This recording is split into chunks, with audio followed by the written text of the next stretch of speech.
मैं बाड़मेर से आती हूँ। बाड़मेर के बारे में काफी लोगों को मालूम है, पूरा डेजर्ट एरिया है और रेत के टिब्बों के बीच में दूर दूर ढाणिया में लोग रहते हैं।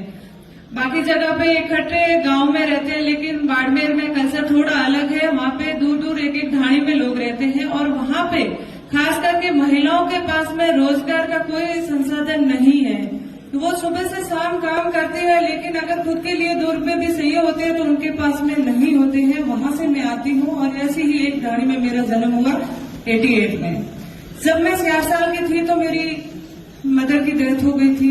8वीं में मेरा स्कूल छूट गया और जब भी मुझे टाइम मिलता मैं दादी के साथ में बैठ के किसी न कहीं का काम जरूर सीखती थी, क्योंकि पहले हर घर में किसी न कहीं का काम होता था, चाहे माँ अपनी बेटी के लिए बनाती हो या पहनने के लिए कपड़े। तो ऐसे ही मैंने दादी से सीखा और 16 साल की उम्र में मेरी शादी हो गई। शादी के बाद भी घर की आर्थिक स्थिति ठीक नहीं थी, क्योंकि मेरी तो 8वीं में स्कूल छूट गई थी और मेरे हस्बैंड की 5वीं में। तो ऐसा कोई इसका ही रोजगार हमारे पास में नहीं था। और शादी के 1.5 साल बाद में जब मेरा बेबी हुआ तो उसको सांस में प्रॉब्लम थी और अच्छी मेडिसिन की जरूरत थी, हम नहीं दिला पाए और उसको नहीं बचा पाए। तो उस समय लगा ऐसी जिंदगी नहीं जीनी, ऐसे नेगेटिव विचार आने लगे कि मैं जिंदगी ही खत्म कर लूं। फिर लगा कि जिंदगी से हार मानने से अच्छा है मैं कुछ काम करूं जिससे मेरा घर भी चले और मेरा मन भी लगे। तो यही सोच के मैंने सुई धागा हाथ में लिया। 2008 में छोटे छोटे बैग बनाने शुरू किए, क्योंकि मुझे मार्केटिंग का कोई आइडिया नहीं था, रॉ मटेरियल कहाँ मिलेगा कोई आइडिया नहीं था। इसलिए मैंने जो महिलाएं मायके जाएगी वो बैग जरूर लेके जाएगी, तो यही सोच के बैग बनाने शुरू किए।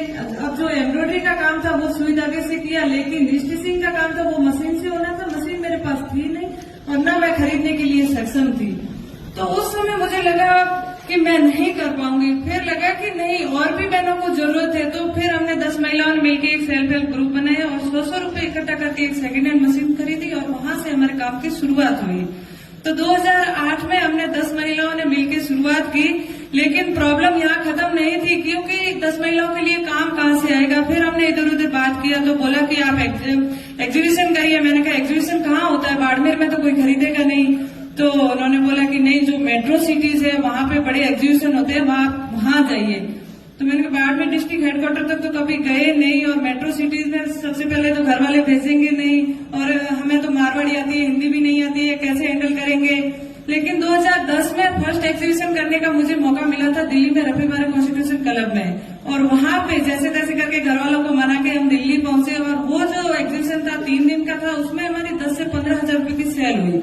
और वहां से हमें लगा कि अब हम पीछे मुड़ के नहीं देखेंगे, अगले जो एग्जीबिशन होगा उसकी अच्छी तैयारी करके आएंगे। तो वापस गांव ढाणी जाके महिलाओं को काम के प्रति मोटिवेट करना शुरू किया। और जो नेक्स्ट एग्जीबिशन था उसमें फिर हमने 4-5 हजार की सेल नहीं की थी, पूरी 11 लाख की हमारी सेल हुई थी।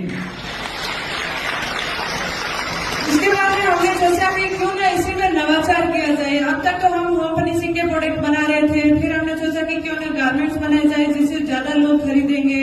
तो यही सोच के हमने साड़ी, कुर्ते, दुपट्टे ऐसे प्रोडक्ट बनाने तैयार करने शुरू किए। फिर लगा कि लोगों को ज्यादा समझ में नहीं आ रहा था कि फैब्रिक में एम्ब्रॉयडरी में पहने हुए कैसे लगेंगे। तो मैंने कहा कैसे करें, तो किसी ने बोला कि आप फैशन शो करिए। मैंने कहा फैशन शो के तो नाम से ही डर लगता है कि छोटे कपड़े पहनना ऐसा फैशन शो होता है, हम क्यों फैशन शो करें। तो फिर लगा कि नहीं, हेरिटेज फैशन शो भी कर सकते हैं। तो उसी टाइम जयपुर में ही राजस्थान हेरिटेज वीक हो रहा था, वहां से हमें फैशन शो करने का मौका मिला। लेकिन वास्तव में प्रॉब्लम ये थी कि वहाँ पे बड़े डिजाइनर्स लोग आ रहे थे। मैं एक आर्टिजान कैसे कॉस्ट्यूम डिजाइन करेंगे, क्या कलर थीम लेंगे, तो ये बड़ी प्रॉब्लम थी। लेकिन हमने सोचा कि हम और बड़े एनजीओ से हेल्प मांगेंगे, वो हमारी हेल्प करेंगे। तो उनको हमने जाके बोला तो उन्होंने भी यही बोला कि रुमा जी ये आपका लेवल नहीं है, आप जहाँ फील्ड में काम कर रहे हैं वही आपके लिए बेटर है। तो उस समय बहुत दुख हुआ, रोना भी आया। मैंने कहा हेल्प करने वाला कोई नहीं है, लेकिन ये फैशन शो मैं जरूर करूंगी। तो यही सोच के मैंने कॉस्ट्यूम डिजाइन किया, जैसा मुझे समझ में आया मैंने कलर थीम लिया। और जैसे ही हमारा प्रोडक्शन रैंप पे आया तो सारी ऑडियंस और डिजाइनर खड़े होकर तालियां बजाई और वही डिजाइनर बाड़मेर पहुंचे नेक्स्ट शो के लिए अपना कलेक्शन वहीं से बनाया, जिसमें अभी पीरस से लखरामन ठाकुर, हेमंत त्रिवेदी ऐसे डिजाइनर्स। और उसके बाद में मैं ट्राइब्स इंडिया की गुडविल एम्बेसडर रही और ट्राइबल आर्टिजनों के लिए हमने काफी जगह पे फैशन शो ऑर्गेनाइज करवाए और उसके बाद में डिजाइनर ऑफ द ईयर का अवार्ड भी मैंने ही जीता था। बहुत बहुत धन्यवाद। हमेशा महिलाओं को मैं बोलती हूँ कि महिला का सम्मान करे, सपोर्ट करे, अपने हक के लिए खुद लड़े। हम सब में कोई न कोई हुनर जरूर है, तो क्यों न हुनर के जरिए आगे बढ़े, स्वावलंबी बने।